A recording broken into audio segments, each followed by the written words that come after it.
anti-Semitism. That is the subject of this evening's Talking Points memo.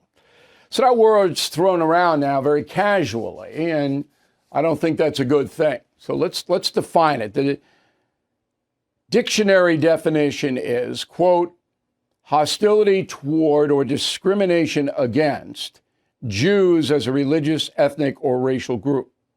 Okay, so that's anti-Semitism. It's solely within the Jewish precincts.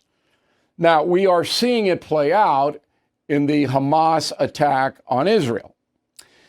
If you do not support Israel, the government of Israel, then you're not necessarily anti-Semitic. There are a lot of Israelis who don't like the Netanyahu government. Okay, so it doesn't have anything to do with politics. But if you do support the Hamas mass murder of Israeli civilians, then you are anti-Semitic. Just as you would be anti-American if you supported the Al-Qaeda attack that killed civilians in this country, 3,000 of them. So you'd be anti-American if you supported Al-Qaeda. You're anti-Semitic if you support Hamas. That's it. There's no other component. That's the definition in the context of what's happening now. So some history. As you know, I wrote the book Killing Jesus, which is the best historical account of what happened to the Nazarene as a man. No Bible, no religion, bang. So anti-Semitism began with the execution of Jesus in Jerusalem at the behest of the temple authorities, the Sanhedrin, who were Jews. They wanted Jesus dead. He was far too powerful. The Romans went along with it. Okay? Oh, then after Jesus was executed, the Christian theology developed. Now, millions of Jews became Christian, but not all. So there were two separate religions, all right? Religious philosophies, let me put it that way.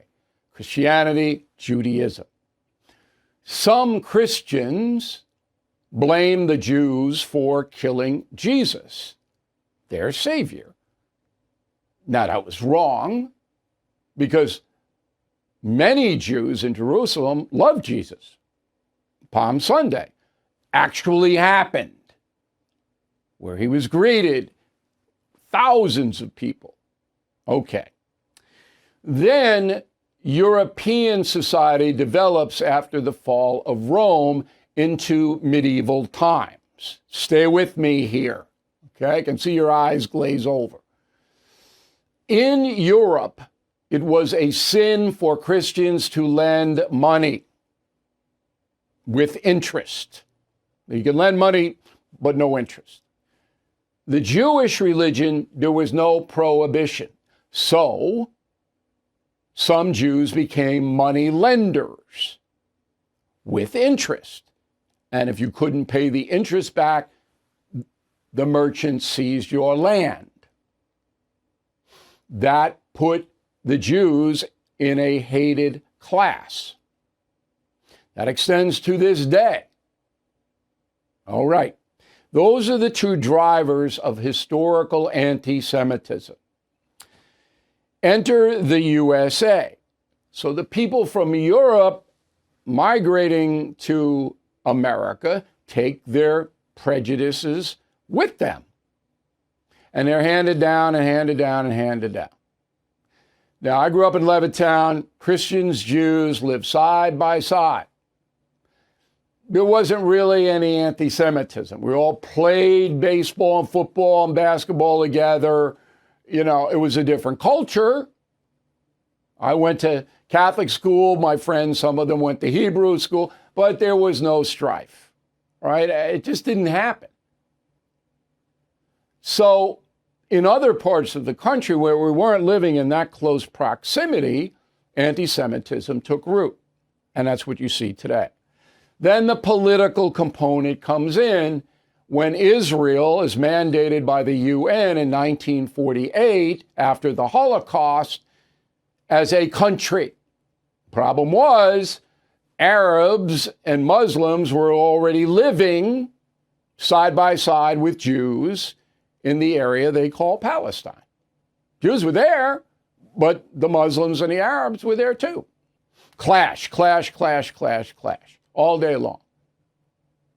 And that brings us up to today, where the far left sympathizes with the Arabs and believes that Israel is a fascist nation. Some of that, most of that, probably is anti-Semitism.